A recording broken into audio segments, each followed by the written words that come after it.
हरिओम, राधे राधे। मैं संजू जमहर लोकगीत आप सभी के बीच में बहुत ही प्यारा चुटकुला धमाकेदार सुहाग गीत चल रही हूँ सुनाने। अगर अच्छा लगे तो प्लीज़ सपोर्ट करें। मैं तो हंसे पूछे छोटी नदिया, अरे कैसे आहे ससुरे के लोग रे ललनवा, अरे कैसे आहे ससुरे के लोग रे ललनवा।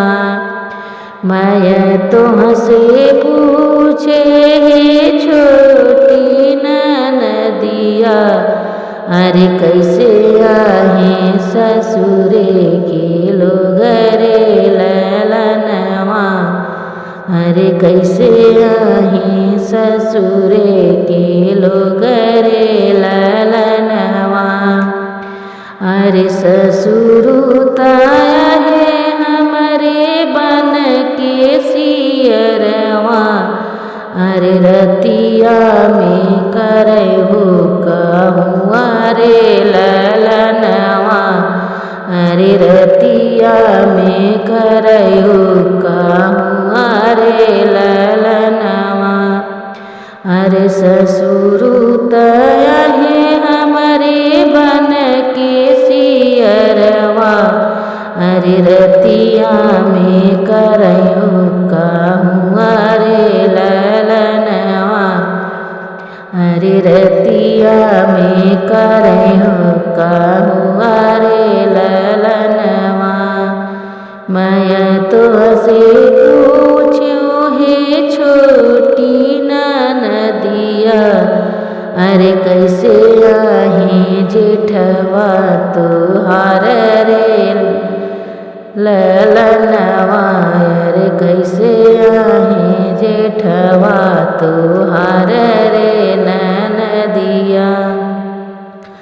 अरे जेठवा तहे भौजी बन कई बनरवा, अरे जेठवा तहे भौजी बन कई बनरवा, अरे डारी पाती तोड़ी के बहावई रे ललनवा, अरे डारी पाती तोड़ी के बहावई रे ललनवा।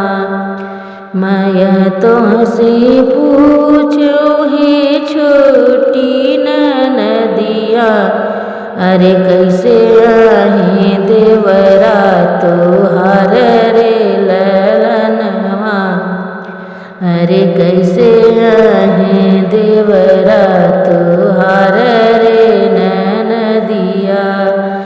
अरे देवरुताया है भौजी बिली में के मुसवा, अरे दिन रात काटे खेत खलियान रे ललनवा, अरे दिन रात काटे खेत खलिहान रे ललनवा। मैं तो हंसे पूछूँ हे छोटी नदिया, अरे कैसे आहे ससुरे के लोग रे ललनवा, अरे कैसे आहे ससुरे के लोग रे ललनवा। मैं तो हंसे पूछूँ हे छोटी नदिया, अरे कैसे आहे पियवा तुहार रे नदिया, अरे कैसे आहे पियवा तुहार रे नदिया। अरे पियवा ताहे भौजी चल के सिंगरवा, अरे घोड़वा से चलैली कारी रे ललनवा, अरे घोड़वा से चलैल कारी रे ललनवा। मैं तो हंसे पूछूँ हे छोटी नदिया, अरे कैसे आहे ससुरे के लोग रे ललनवा।